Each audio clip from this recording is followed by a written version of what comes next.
The Christmas episode, System and Symbol series. The birth of system could not use. The Christmas did not threaten the system because of belief. It threatened it because of form. Nothing arrived in the correct place. Nothing followed procedure. Not authority authorized the moment. That was the danger. The system understands power, hierarchy, reward, and punishment. It does not understand emergence. A child appeared outside infrastructure, outside surveillance, outside advantage, and yet the symbol survives. Not because it was promoted, but because it could not be absorbed. Every year the system tries again. It wraps the moment in consumption, rebrands silence as entertainment, replaces meaning with repetition, lights instead of insight, noise instead of presence.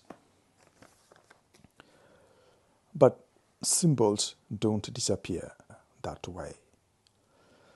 They distort. The original signal remains underneath, quiet and unresolved. A birth without permission, value without exchange, worth without productivity.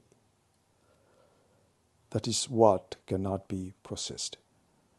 The system needs you useful, defined, predictable. Christmas points to something else entirely. It points to the part of the human that enters the world before labels, before roles, before compliance. That part cannot be managed, only covered over. Which is why this season feels strange.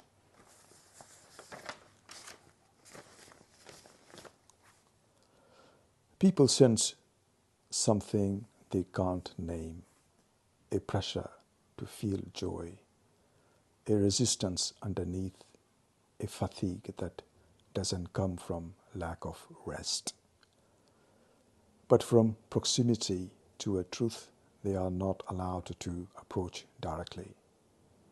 The symbol still works because it bypasses language. It doesn't argue. It doesn't demand belief.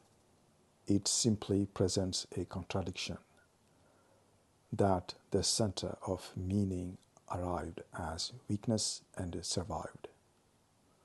If Christmas makes you uneasy, that's not failure. That's recognition.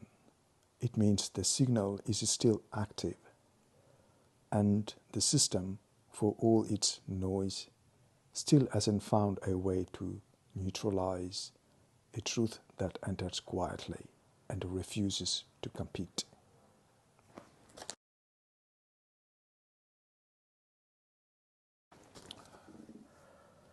Secular version. Human, reflective, psychological. The pause in the air. Christmas marks a pause in a world that rarely stops. For a moment, the usual measures lose their grip. Productivity, status, urgency, and people are invited quietly to slow down.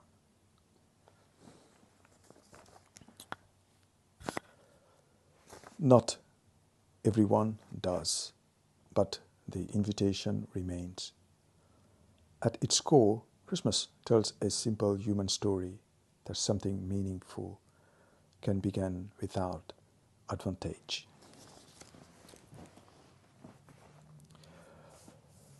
A beginning that does not arrive through control or certainty, but through exposure. That matters in a culture that rewards hardness and calls it strength. We are taught to protect ourselves constantly from failure, from judgment, from being seen. Christmas suggests another option, that presence might matter more than performance, that attention might be more valuable than achievement. It's why the season resonates even for those who believe nothing at all,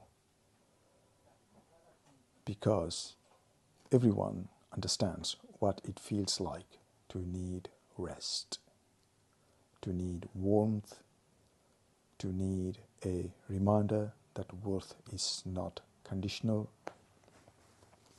Christmas at its best is not about belief. It's about reminding what kind of humans we are capable of being when the pressure eases, even briefly.